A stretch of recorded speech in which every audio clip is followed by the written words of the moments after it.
barisan pegawai Masjid Sultan Alam Iskandar Shah KDSP Bandung, barisan bakal Duyufur Rahman yang dikasihi sekalian. Alhamdulillah, pada minggu ini, minggu yang kedua sesi khusus masa haji tahun 1446 Hijrah, kita sampai pada kali ini. Kita mulakannya dengan membaca istighfar dan selawat kepada Nabi SAW sebentar tadi, dan kita mohon kepada Allah agar perjumpaan kita pada kali ini diberkati dan dirahmati insya-Allah. Pada minggu yang lalu kita sudah siri pertama tadabbur Al-Quran, ayat pertama pada minggu lalu. A'udzu billahi minasyaitonir rajim. Wa idh yarfa'u Ibrahimul qawa'ida minal baiti wa Isma'ilu rabbana taqabbal minna innaka antas samiul alim. Pada minggu ni kita sama-sama mulakan dengan membaca ayat suci Al-Quran, surah Ali Imran ayat 97. Baik tuan bersedia, saya baca dahulu, tuan-tuan akan ikuti selepas itu insya-Allah. A'udzu billahi minasyaitonir rajim. Fihi ayatun bayyinatun maqamu Ibrahim. Fihi ayatun bayyinatun maqamu Ibrahim. Wa man dakhalahu kana amina.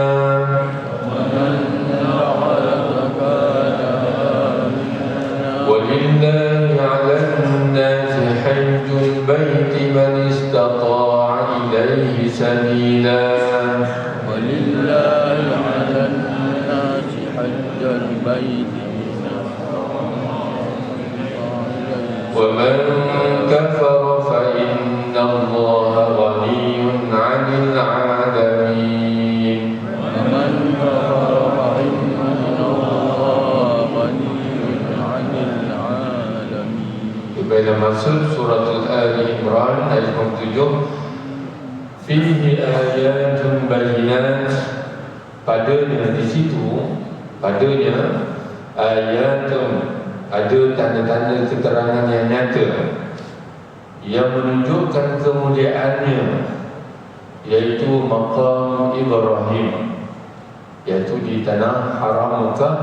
Di situ ada tanda-tanda yang nyata kemuliaan bumi itu, yaitu ada maqam Ibrahim, yaitu tapak kaki Nabi Ibrahim yang terkesan di atas satu batu yang diletakkan atas nama maqam Ibrahim.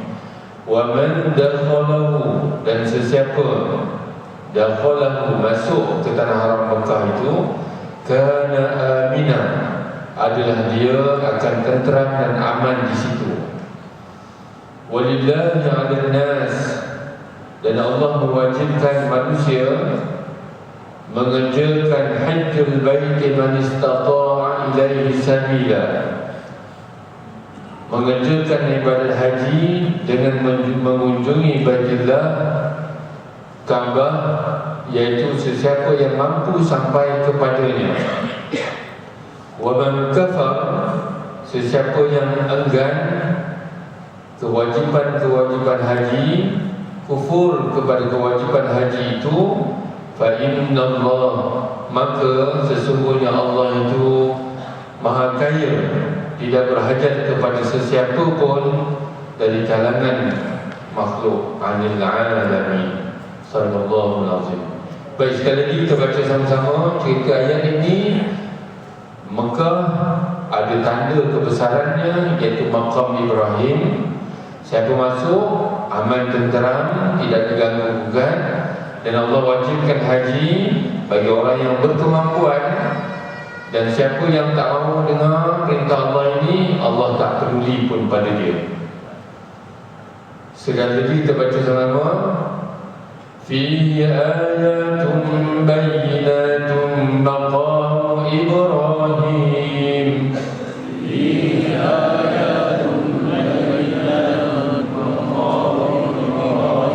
ومن دخله كان آمنا ولله على الناس حج البيت من استطاع إليه سبيلا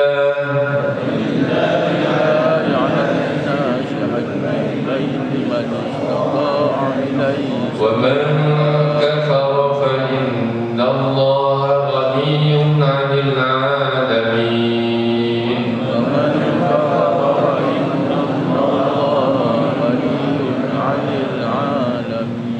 صدق الله العظيم. Huraian ayat.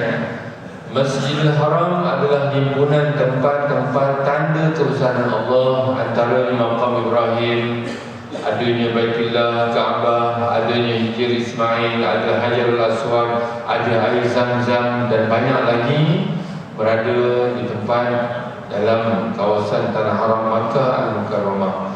Sesiapa yang memasuki Tanah Haram Makkah dan khususnya Masjidil Haram, dia akan aman daripada gangguan syaitan, gangguan manusia, jiwanya tenang, tenteram di sana.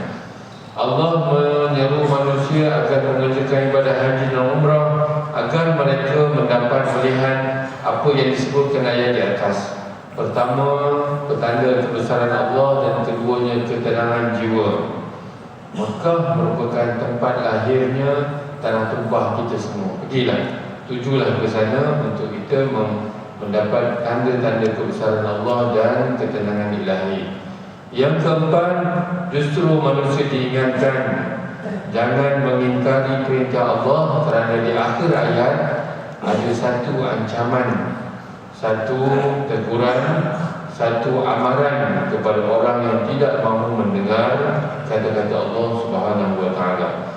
Pengajaran ayat ini antaranya panca indera manusia untuk melihat tanda-tanda kebesaran Allah di depan Kaabah Al-Musharrafah. Yang kedua, ketenangan jiwa manusia, bagaimana ia melihat dan berfikir tentang kejadian yang Allah ciptakan, bagaimana ia beriman tentang ketenangan yang Allah janjikan kepada orang yang telah menunaikan kefarduan haji.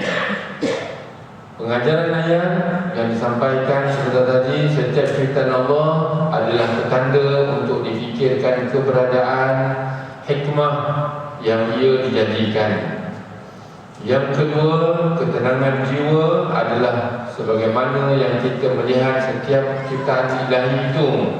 Dan yang ketiga, kebaikan, keasyikan dalam beribadah adalah bermula daripada insan pribadi yang positif.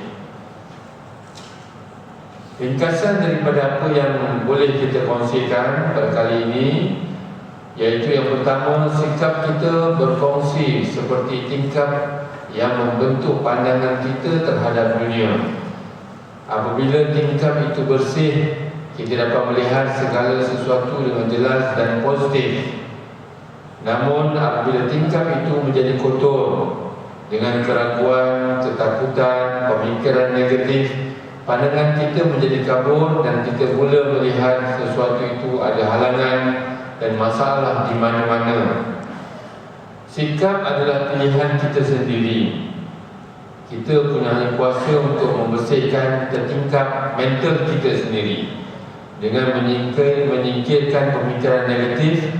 Dengan mengekalkan pandangan positif, kita lebih berpotensi untuk berjaya dan menemui kejayaan dan kebahagiaan. Antara intipati yang disebutkan antaranya dalam ayat ini ialah, pertama, sikap adalah penentu kepada hasil. Sikap yang positif membawa kepada kejayaan, manakala sifat negatif menghalang kita melihat peluang itu.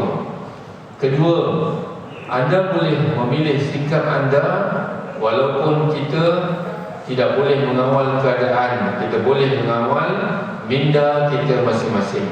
Ketiga, afirmasi diri yang positif, apa yang kita katakan kepada diri sendiri mempengaruhi sikap kita. Jadi amat penting untuk mengamalkan sikap yang positif untuk kita hidup dalamnya. Kita sering memberikan pemikiran negatif menutupi pandangan kita terhadap peluang dalam hidup. Dengan memperbaiki cara melihat sesuatu masalah, perkara, penghalang, kita boleh membukakan diri kita kepada lebih banyak peluang dan pengalaman yang sangat positif. Kita jadi pada hari ini kerana halangan dan cabaran itu. Sikap yang baik adalah seperti membersihkan tingkap yang membolehkan kita melihat dunia dengan lebih jelas dan terbuka.